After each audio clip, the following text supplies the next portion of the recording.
So this will be me reading Facts About Corporal Punishment, and this is from the Very Well Family website. There will be links for this, and it is written by Amy Morin, LCSW. I'm not sure what that stands for, but updated on October 22nd of 2019. So this is part of my Hands Up, Don't Hit series, but I want to add a reading part where I just read articles and give resources that other people can actually refer to as well. So I shall read the entire article and then give some thoughts after it. And if you want more videos about my point of view on it, you can also check out the other videos and articles and blog posts on Hands Up, Don't Hit. There is a Hadada ibis somewhere outside of the window making its distinct call, so that might be a sound you hear in the background. But let's get into it. So again, facts about corporal punishment. Corporal punishment is a hot topic that is widely debated among parenting experts, psychologists, and parents. Fueled by news stories about the horrors of child abuse, many of those opposed to corporal punishment question whether it should remain legal and what steps should be taken to reduce incidents of physical abuse to children. Corporal punishment encompasses all types of physical punishment, including spanking, slapping, pinching, pulling, twisting, and hitting with an object. It also may include forcing a child to consume unpleasant substances such as soap, hot sauce, or hot pepper. In the United States, corporal punishment is legal on a federal level, but state laws vary on what types of physical punishment are allowed. AAP's position on corporal punishment. The American Academy of Pediatrics, the AAP, has taken a firm stance against any type of corporal punishment. In 2018, the revised policy on corporal punishment, effective discipline to raise healthy children, encourages parents and caregivers to use healthy forms of discipline when correcting their children and refrain from using corporal punishment. Here is an excerpt from their policy. The American Academy of Pediatrics recommends healthy forms of discipline, such as positive reinforcement of appropriate behaviors, limit setting, redirecting, and setting future expectations. The AAP recommends that parents do not use spanking, hitting, slapping, threatening, insulting, humiliating, or shaming. Overall, the AAP recommends that parents, schools, and caregivers refrain from using any type of physical punishment with children, including spanking and paddling in schools. They also indicate that corporal punishment is ineffective over the long term and leads to negative outcomes. What you should know about corporal punishment. Teaching children acceptable behaviors, including how to make good choices and exercise self-control, is an integral part of child rearing. But many parents rely on physical punishments to accomplish these goals. What's more, these parents do not intend to harm their children when using corporal punishment, but instead believe it is an effective discipline strategy. The issue is that corporal punishment is generally more harmful than it is helpful. Here are some surprising facts about corporal punishment every parent should know. Makes behavior problems worse. While corporal punishment may lead to immediate compliance, researchers have found that the changes in behavior may only be short-term. In fact, studies consistently show that over the long term, corporal punishment is ineffective and may even cause behavior problems to worsen over time. For instance, spanking children increases aggressive behavior. A multitude of research studies have found that kids who are spanked are more likely to hit other people. The reason behind this is simple. Corporal punishment models aggressive behavior, which teaches children to solve problems with violence. It also can lead to bullying, dating violence, and other problem behaviors that rely on having power over someone else. What's more, spanking is not any more effective than timeout. In fact, research shows that spanking quickly loses effectiveness over time. When children are spanked, they don't learn how to make better choices, and eventually spanking stops being a deterrent. Corporal punishment also damages the relationship between kids and their parents or caregivers. Trust, stability, safety, and security are the keys to helping children develop the skills they need to manage their behavior. Corporal punishment erodes that relationship and makes behavior management more difficult. Linked to lower IQ. A study published in the Journal of Aggression, Maltreatment, and Trauma found that spanking lowers a child's IQ. Researchers suggest that the fear and stress associated with being hit takes a toll on a child's brain development. The study also found that the more the child was spanked, the slower the child's mental development. This was especially true when children continued to be spanked at older ages. Associated with mental illness. Research has shown that children who are subjected to corporal punishment, such as spanking, pushing, grabbing, and paddling, are more likely to develop mental disorders. In fact, a study published in Pediatrics reported that harsh physical punishment was associated with increased odds of mood disorders, anxiety disorders, substance abuse, and personality disorders. Even when physical punishment wasn't considered child abuse, the researchers found that corporal punishment placed children at a higher risk of developing almost every type of mental illness. Despite much public opposition to spanking, a survey conducted by the Harris Poll discovered that 81% of Americans privately support spanking children. For instance, the poll found that older generations are more accepting of spanking, with 88% of mature parents, 85% of baby boomers, 82% of Gen X parents, and 72% of millennial parents approving of corporal punishment. Of course, there are a number of different ways in which parents define corporal punishment.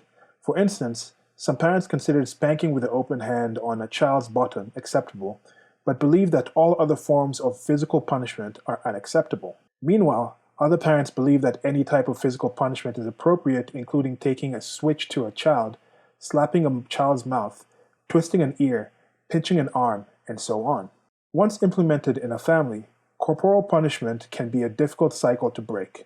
In fact, many parents that use corporal punishment will default to that discipline strategy when faced with misbehavior from their kids, rather than trying other methods like redirection, timeouts, and the removal of privileges.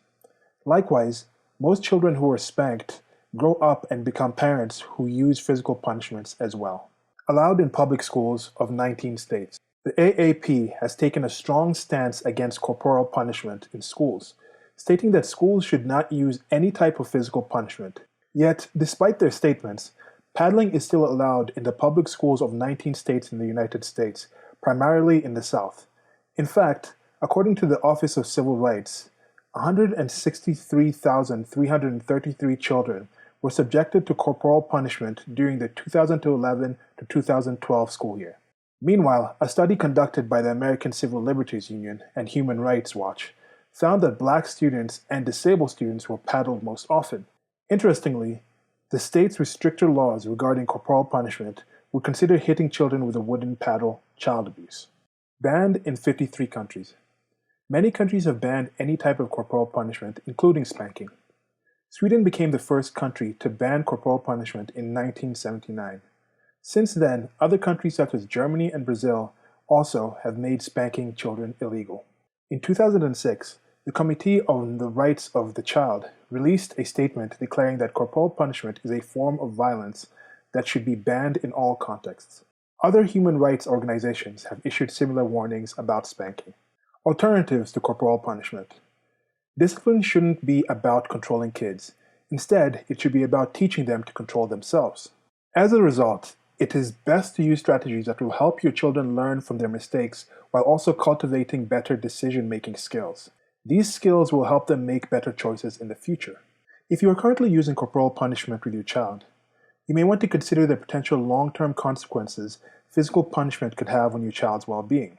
Instead, consider alternative discipline strategies that could be more effective. Here are some discipline strategies you might try implementing. So we're coming to the end here, and I said I was going to read through the whole thing, but with these points, I've read them, and I don't agree with all of them, and I might address them point by point after the reading. So this is what's written there, but not necessarily what I would suggest or think is appropriate. And now on to the first suggestion. Take away certain privileges, such as electronics, for 24 hours. That will hurt more than a spanking will. Place a young child in timeout. If your child refuses to go to timeout, take away a privilege. Use restitution if your child's behavior hurts someone else. Assign an extra chore, or have them perform a duty that will help make amends. Implement logical consequences that teach life lessons. If your kids break something, make them do chores to earn money to fix it. And the last one, use positive reinforcement to encourage good behavior too. For instance, establish a reward system or a token economy system to help your child address specific behavior problems. And to end here is a word from Very Well. If you have concerns about your children's behavior, or if they don't seem to be responding to your discipline strategies, seek professional help. Talk to your pediatrician about what steps you can take to address misbehavior in a healthy way. Okay, so that was it for the reading, and as I mentioned, this was Facts About Corporal Punishment from Very Well Family, and I'd like to just jump now back up to the alternatives to corporal punishment. Now, the thing is, if you are rehabbing from an injury, or if you're trying to get stronger in a certain way, I can tell you that, hey, doing that exercise that you're doing, right now, if you're doing that exercise, it's actually harming you. It's not actually strengthening that body part that you're trying to strengthen without actually knowing what exercise would be better at that. It is very capable for you to point out something that does not work without being able to point out a better way to do that thing. Now, when you get to that situation, it's even better if you can point out that the thing does not work and then you provide an alternative, because in cases, especially when it comes to parenting, most parents in these situations are trying to do better by their kids as they engage in non-peaceful parenting methods, in corporal punishment. It's not that they're trying to do it just to hurt the kid, but they're actually trying to improve the life of the kid. And one thing I think shows this is even the parents who do get beaten as kids, in my experience, and I think the actual studies follow this, the next generation seems to constantly try and lessen it to a certain level. There's certain things they were actually hit for, there's certain levels of corporal punishment they suffered that they would say, okay, everything below this level was okay and I'll do it to my kids. But there were these specific times they could think of that they said, okay, we're going to cut it off there and not do that. And that is part of why peaceful parenting and these things have developed. Part of what made me come to peaceful parenting was my adoption of the non-aggression principle or the zero aggression principle as my guide to my reality tunnel, to the way I deal with people and find out what I consider positive or negative. And this is an ethical stance which asserts that aggression is inherently illegitimate. So when I apply this to some of the actual alternatives that are provided here, some of them, in my opinion, and I think anyone could argue, do actually violate the non-aggression principle. Like the first one here of taking away the electronics. It depends on the situation. If somebody has access to your own possession of those electronics, then you can say, okay, you've done this and it violated that person's access to that thing, so I'm also going to say that takes away your privilege to access this thing.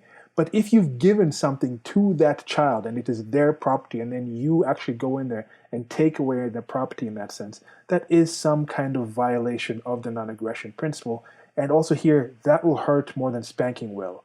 There's different kind of pain there, and there is the mental damage that's also affected there versus the physical. And I don't think the key in trying to parent your kids in this sense is to hurt them. Even if they have hurt someone else, I don't like that eye for an eye, that, oh, let's hurt them. The key is not to find something that's going to hurt more than spanking, because somebody can just argue that, hey, okay, if it's not just spanking, why don't I punch them in the face? That will hurt more than spanking or taking away their electronics. Or somebody might think, why don't I spank them and take away their electronics? So I don't really think that is as valid of an alternative.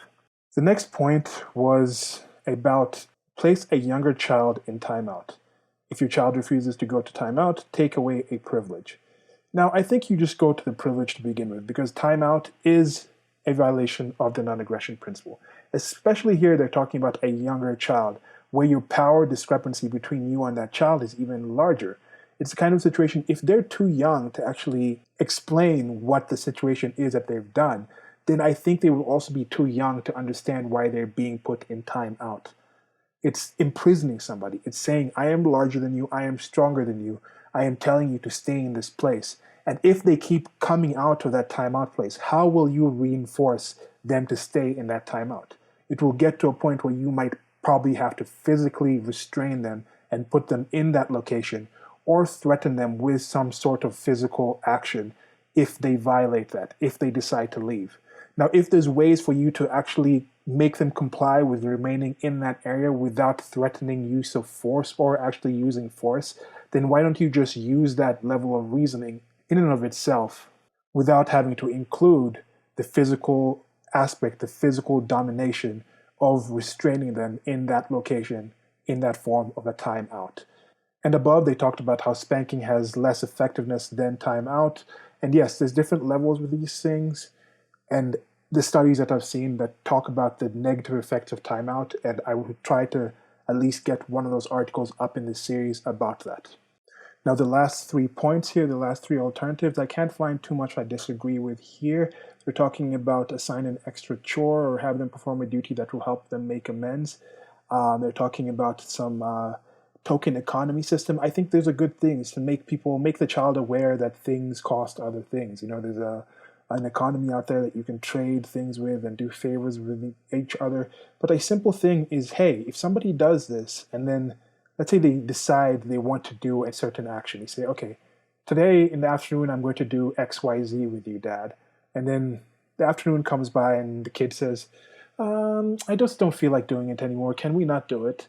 Instead of assigning some extra chore or doing some kind of timeout or getting some kind of aggression in it, you can say, okay, but are you sure you'd like to do that? Do you want us to have a relationship where the next time I tell you that, hey, let's go to the park in the afternoon. Then the afternoon comes by and I just say, I don't feel like doing it.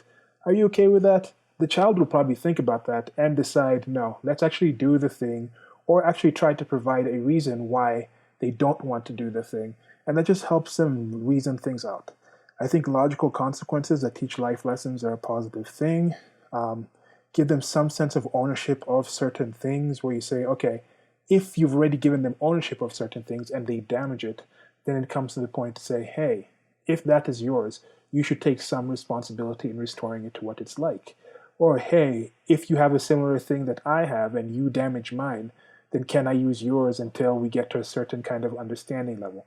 I think there's ways to do this that are non-aggression principle compliant, zero aggression principle compliant, that fall within peaceful parenting.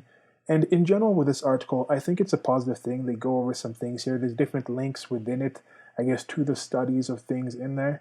And you can see it's a developing process. It's something that I think was a lot less discussed just simply 10 years ago, 20 years ago, depending on where you are right now in the current year, in the present. I know I've had experience talking to people here in Nairobi, Kenya about peaceful parenting, and they honestly tell me that, and I have no reason to think they're lying, that they've actually never heard of the concept. They've never heard of parenting strategies that do not include corporal punishment. And we're not talking the simple spanking, we're talking vicious levels of it. Going and thinking about it being actually banned in schools, that is something that I can tell you from my experience in Kenyan schools and from hearing what other parents have gone through currently right now, it is still very common. I've had conversations where a parent said they went into school and asked their teachers of their kid why they were not hitting their kid when their kid was acting up, instead of coming to them with a complaint about the child's behavior. And to me, that is a shocking, abhorrent situation. But talking to that parent, I did not get the sense from the parent that they thought that suggesting to the teachers, that demand to the teachers to hit their child was going to hurt their child. They were doing it because they thought if I did not demand this from the teachers of this child, it would actually end up hurting my child. So this is a resource that I'm putting out here. I would like to have more people contribute to this thing. If you find sources that you think are worthwhile to be in this, there's going to be an email address, which is hudh@carbon33.com or handsupdon'thit@carbon33.com. I shall also open a Gmail account at handsupdon'thit@gmail.com. And I will have a separate YouTube page, an account, and website coming up with the Hands Up Don't Hit series that's focused on that. I would like to eventually get to a point where I can translate these into different languages, these helpful articles, and spread it around. You have a situation here in Kenya where there's about 42 languages, and you have, okay, there's 42 tribes. I'm not sure if every tribe has its completely unique language, but that's just in Kenya, and I think it can be very useful to have this information spread around in different languages in different ways. And I know there's some content on my main YouTube channel that might get people not as open to listening to this very important message that I think needs to be spread out. And with a separate source, independent location for this, other people might be more willing to donate to it, to give their time to it, to share it with others. and just be more accessible and focus primarily on this content. And there's also been some merchandise on the screen right now. This is a drawing that I did of the hands up, don't hit. It kind of gave me that general first idea when I was thinking about this, how the child comes up to their parent and the child has the hands up to the parent, beseeching them, help me. I want you to hold me. I want you to care for me. And in some situations, they end up getting hit from that. So it is a play on the Black Lives Matter issue with the hands up, don't hit, from that questionable accuracy story that happened with that. But a key part here also for me is that whole IQ aspect.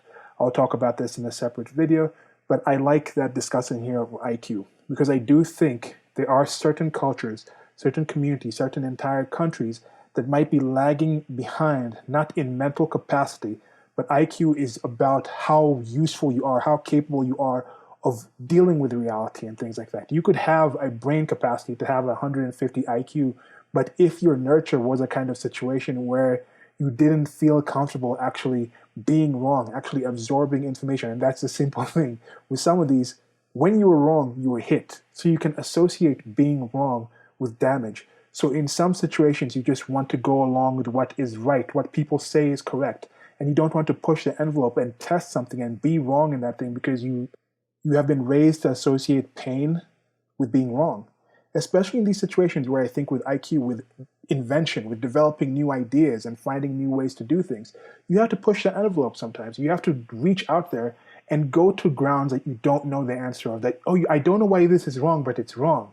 When you get into a situation where you've been raised, being hit when you supposedly did something wrong, and it was a situation where that thing you supposedly did wrong wasn't even explained to you, then you have that general aversion. You feel, if I ever go to a place where something feels wrong and I don't necessarily know why it's wrong, you think there might be some physical damage. You think there might be some pain, and I think it builds up some blocks.